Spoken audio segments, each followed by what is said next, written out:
You never Now know. what do you do? It's true, man. What do you think of the just the Bears? Like, what did you take away from like what they were? I wasn't super impressed with Trubisky, Yeah. but holy cow, is that defense like wow? That's Khalil Mack. I mean, system. Mac he's a video game. He doesn't even count. He's like LeBron James. He's on like another level. You can like see him pop off the screen. Like he's insane. But I And was why- more impressed with like the Hicks and the like they were so yeah. good. And oh everybody, my God. the thing that pisses me off though is just everybody knows that Khalil Mack is so dangerous. Like everybody, but for some reason, Yeah. the Vikings thought that their offensive line, which isn't that good, would be fine just having one guy block. How? Yeah, it's I don't perplexing. understand that logic. Like how after 2 weeks to prepare, you probably watched a lot of film of this guy. How that's the conclusion you come to, where like, Yeah. oh, you just one guy, that'd be good. He pushed, we got him. he pushed Riley Reeves on his back with one hand. Wasn't that like the most like oh God? Like it's terrifying.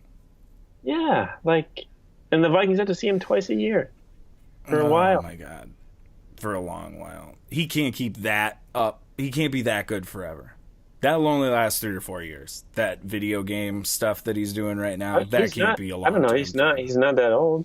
I mean, you look at a guy like Julius Peppers, like that kind of skill. Oh where God! Don't that's say a that. while. Don't say that. Don't. No. We're not. I don't. No. We're not dealing with Khalil Mack for 10 years. That ain't happening. That ruins all the plans. I mean, he'll probably end up somewhere else just because he'll become too expensive. But oh yeah, good he's for a something while. though, man. That was. I was worth very the trade. impressed with him. Worth the what 2 first-round picks. Personally, I was like, I would have given. Yeah, I was like, I would have given 4. Like, For real. For real. So good. you want more? Okay. Yeah, dude. I don't know. The offense concerns me. I think DiFilippo is a question mark that hasn't really been brought up by a lot of people.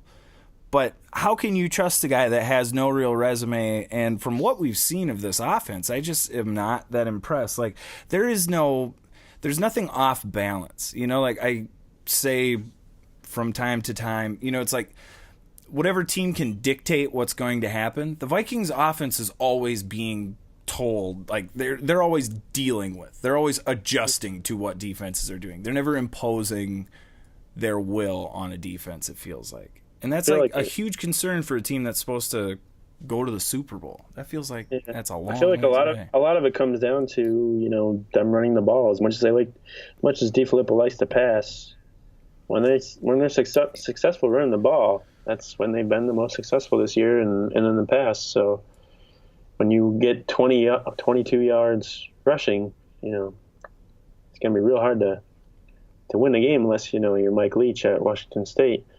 Yeah. But it's difficult to do when you don't have a running game, but at the same time, it doesn't look like they put much into trying to get production out of the running game, where it's just like, we'll run the ball this many times, and if it works, it works, and if it doesn't, then it doesn't. Oh, dude, you nailed it. It feels like they're meeting a minimum. There's a minimum amount of runs that Zimmer has told him. He's like, okay, well, we got to get these out of the way real quick, and then we could just do the passing thing. And it's like, you can't win important games if Kirk Cousins throws the ball 50 times. That's never going to happen. Especially when your team is built around defense, and you want those guys to get rest, and you want to run the clock down and stuff like that, and run play action or whatever. Like, Kirk Cousins, very good play action quarterback. Like, they didn't get to use that at all last night because they didn't run the ball. So, Yeah. and he was pressured like as soon as he got the ball. So running play action would have just been even dumber. So I will say this, or let me phrase it as a question. It seemed like when he was escaping the pocket yesterday, it seemed like he was doing less stepping up in the pocket and more like peeling out. He didn't fumble the ball, is the point I'm trying to make. And if that was an adjustment that he made, would you prefer bad sacks, which he did take, versus turnovers, fumbles? Yeah, right? Yes. You would have to. Yes. I've heard you a lot of you can punt the complaints. ball away and Yeah, pin them in, like deep in their own territory. take a field goal. You would take a because you never know the returner could muff the punt or whatever.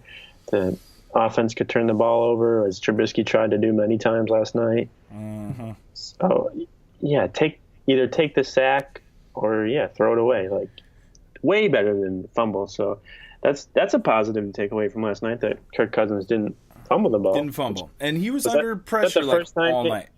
Is that the first time he hasn't fumbled all year? I feel like it is. I mean, Dalvin Cook fumbled, but that I think was a big buzzkill because they were driving. They had a good drive going, and then Dalvin Cook They left at least, like, you could make a stretch for maybe one or two of them, but at least 14 points that were like, because he missed Diggs early, where wide open would have been a touchdown. He missed somebody else later in the game. That might have been the Rudolph. That was points that they didn't get. I don't know. It's frustrating to watch because the offense seems so stagnant, and they don't seem to adjust to anything. The offensive line is what it is at this point. I mean, it's not. We could complain about it. We could talk about how that's the issue, but of course it's the issue. But you have to give them help, like you said. Like it's David Morgan. It's a running back. There has to be. They have to stop with the 5 offensive linemen blocking. They absolutely can't do that with this group. Yeah. And I don't know who they're trying to prove to. It's like who are you trying to prove that they can do that? Because you can, and it's okay that they can't, because there are ways to win games without them doing that. You don't need 5 receivers every snap. 100%. Be okay. You don't have to. Yeah, you don't have to hold the ball for that long. You don't have to. Yeah. No screens. No, that's like Elfine's big thing too. Is like get him out of space. I think they ran screens, but it was like, I feel like it was in the fourth quarter when they were trying to come back, and Dalvin Cook caught it for a 3-yard loss. Yeah. It feels like the way if you're not going to run the ball, you have to figure out a better way to get Dalvin Cook the ball in the passing game. Because right now it just feels like he's catching the ball and he's either his momentum's going one way and he's trying to turn up field and he's slowed down enough where they can get to him. What was all this stuff we've heard, you can split them out wide or, run them in motion and stuff. Where's that been? You can go anywhere, just say whatever. He's all right. Just run, shallow route or whatever, swing route. Yeah, and maybe it's because this is a little bit of the Packers syndrome, where it's not so much that John DeFilippo You can do it, Aaron.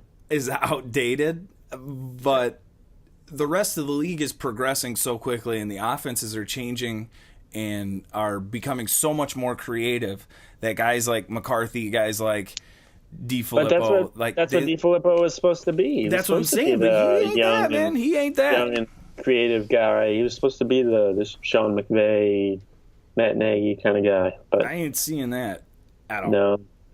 No, haven't seen anything like that. So Sunday night again, inside U.S. Bank Stadium though this time, against the Packers. Adam, hang on. Your microphone is sounding all crazy. Yeah? Okay, speak again. Hello. Oh, no, it sounds horrible, Adam. What's going on? Uh-oh. Oh, no. Oh, crackly? Yeah, crackling. Oh, I can hear it. Yeah. It's terrible. It's the worst sound ever. Uh-oh. Oh, there, now it's a little bit better. Okay. Is it coming back? Coming back now? Oh, yeah. Oh, now you sound great. Okay. Anyways, back to complaining about the offensive coordinator there. Yeah. I'm not impressed. He's not McVay. Where's the creativity? Yeah. Not seeing it. I don't know. North Turner's outsmarting him this year. Ugh, God, that's so depressing to say. What a bummer. But anyway, speaking of outdated, old offenses, Green Bay coming up next week. They seem to be falling apart. There is some serious disconnect happening between the players and coaching staffs. Would you? Yeah, I mean, this is kind of a long ways away, but do you think McCarthy's making it past this season? I don't think so. I don't Even if know. they do make the playoffs. I mean, I think they'd have to go to the Super Bowl probably for him to keep his job. Yeah, no kidding. Like, they have 4 wins and they have 6 games left. They'd probably have to win all their games, and they still have to go on the road to Minnesota, and I think they have to go on the road to Chicago too. So I don't see that probably happening. Where they're going to be 6-0. You never know, I guess, with Aaron Rodgers. But even he hasn't looked his magical self, I guess, this year. He really hasn't the last couple of years. no. He's just kind of been given the benefit of the doubt. But I think the Vikings have a good chance on Sunday. They'll be at home. Everybody looks pretty healthy for Sunday. Yeah, right over there again. Yeah, I'm trying to. This thing is making funny noises again. It's not terrible, but I'm just trying to make it work. And Great podcasting. Great podcasting here. You know, Mike Zimmer usually does pretty well against Aaron Rodgers. So yes, he does. Got that going for him. The Vikings defense is playing better. It's a game they should win. Yes. Could they lose? Yeah, they could lose too. So 100% they could. I completely agree. I feel like Aaron Rodgers is not Aaron Rodgers that we're used to. I don't know if that's injury related or otherwise, but it doesn't feel like he's all that interested in his knee or whatever. His knee thing, yeah. He just doesn't really seem that interested in like he seems mad at his teammates. He doesn't seem like he was a rah leader, and he ain't. Well, he's got a lot of young guys out there. Mm-hmm. Like, I think Devontae Adams is probably the most experienced receiver he has, and he's 26. He was more rah when Jordy was his wide receiver. Come on. Well, sabotage. Yeah. I mean, we can probably figure out why that was, but that's a hot take. That's a hot take. I'm sure it feels like that relationship is about to be over, doesn't it? Yeah, I think Aaron Rodgers would probably like to have a guy like Chad Beebe on his team. Yeah, probably. Why don't they just give him Treadwell? Oh, what if DiFilippo takes the Green Bay head coaching job, Adam? Then what? Go for it. I don't know. At this rate, is it worth bringing DiFilippo back? I mean, he probably gets another year. Is he on a 1-year deal, or what is his? Do you know what his contract situation is? I don't know. Nobody ever knows assistants' contracts, really. Oh yeah, that's right. Yeah. They're kind of the only things that are hidden. Even head coaches, don't really know neither. I just have not been impressed with him. I wouldn't keep him if it was up to you. Would you re-sign him up, or would you try and find new Sean McVay? Yeah, I don't know. It's difficult because the whole keeping everything kind of the same with the offense and stuff. Another year in the system. Yeah, feels like you're giving a huge question mark to the first 4 to 6 Yeah, games. because you don't want. OC. Yeah, you don't want. It's hard to learn a new offense for a team, and they've had to learn a new offense the past 3 years. So yes, some continuity is because they had Norv, and then they had Shermer, and now they have DiFilippo. So I forgot about Norv. You're totally right. Because Norv left halfway through the year. Yeah. So yes, yeah. I mean, you could even say the last 4 years because Norv and Shermer together was kind of different than Norv by himself. So I think they'd probably lean more towards trying to keep things the same. I mean, they have who's the quarterback's coach that was almost the offensive coordinator? Stefanski.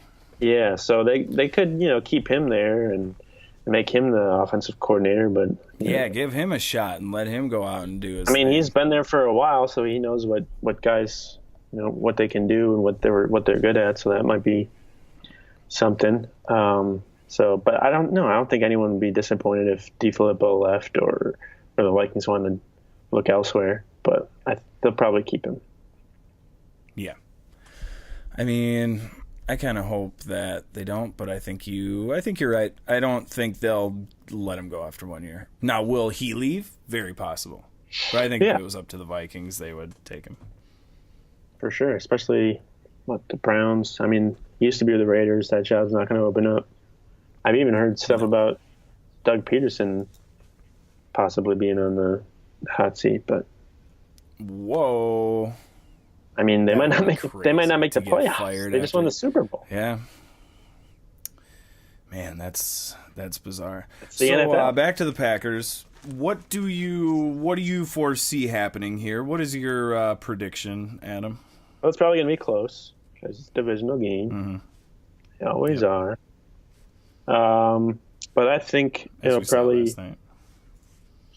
Yeah, I think Dalvin Cook will get back on track. This Packers defense is not good, especially against the pass. So I think Thielen and Diggs will probably have a nice outing on Sunday night. Diggs usually seems to do pretty well on Sunday night, especially at home. So I'll go like